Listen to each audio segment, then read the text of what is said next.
Assalamualaikum warahmatullahi wabarakatuh. Saya Monica Asria Fenanta dengan NIM 2206211085. Dengan video ini, saya ingin memenuhi tugas yang diberikan oleh Ibu Debbie Septiani, BPOM MM, selaku dosen pengampu mata kuliah Etika Bisnis.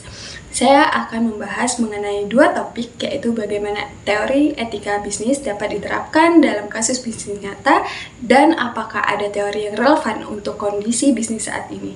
Oke, kita lanjut ke bahasan yang pertama, yaitu bagaimana teori etika dapat diterapkan dalam kasus bisnis nyata.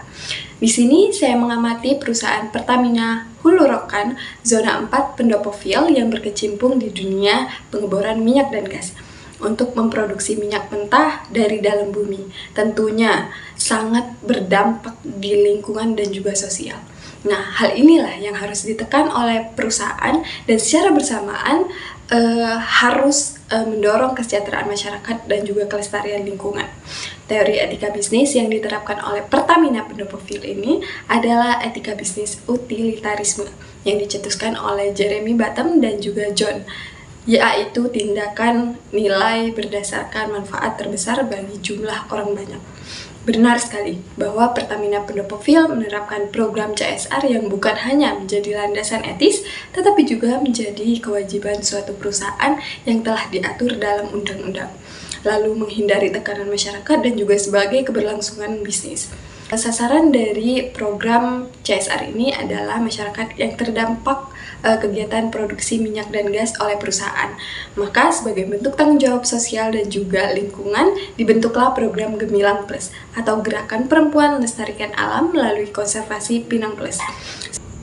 Sesuai dengan namanya, pemberdayaan ini diperuntukkan khusus untuk pemberdayaan perempuan yang telah berjalan dari tahun 2020. Menambah value perempuan yang awalnya hanya dinilai sebagai ibu rumah tangga dan hanya meminta nafkah dari suami, saat ini dapat membiayai kebutuhan pokok sampai ke kebutuhan tersier dirinya dan juga keluarga.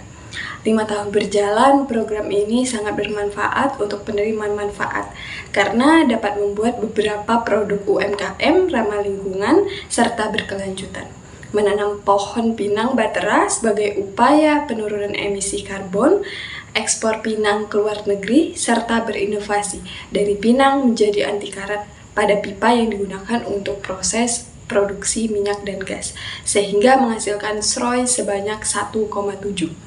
Kemudian pembahasan kedua, yaitu apakah ada teori yang relevan untuk kondisi bisnis saat ini. Menurut saya, teori yang diterapkan oleh perusahaan Pertamina Pendopo Field ini sudah sangat tepat karena telah terbukti banyak manfaat yang telah diterima oleh sosial, lingkungan, ekonomi, dan juga kesejahteraan masyarakat. Sekian dari saya, terima kasih. Assalamualaikum warahmatullahi wabarakatuh.